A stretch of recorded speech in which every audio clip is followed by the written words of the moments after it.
Okay, what's up? What's up mga brad pala?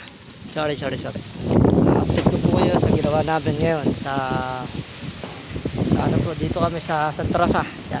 Dito rin po lang nakatira ko si Charlie Mac na kumanta ng mga Android. Araw-araw ko po nakikita dito, di nga alam mga picture. Balbasarado. Update ko po kayo sa ginawa namin. Ngayon, natapos na ho namin latag ng yero. Pati cutter, okay.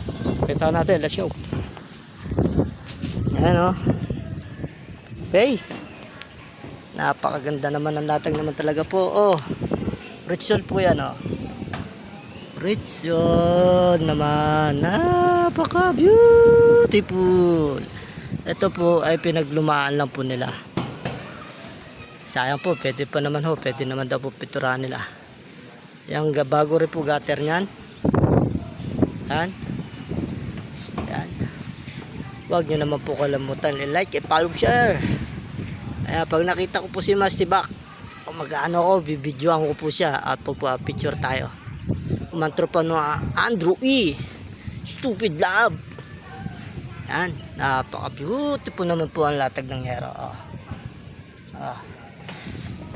Napakalinis. Ano pa inaantay nyo ho? Diyan makikita nyo po sa link ko po sa comment section yung pangalan ng company po niya. Ito po, ipapasok ko yung cellphone ko sa loob ng camera. Ang gutter ang cellphone ko ha. Napaka beautiful naman. Diba naman po, napaka beautiful. Diba?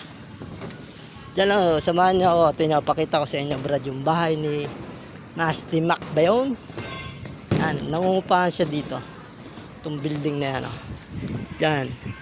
Yan siya sa baba. Sa baba. Yung kotse na dilaw dyan. Diyan siya nakatira yan. Yan. Ngayon siya, dumaan siya kanina. Ay naglaro ng basketball.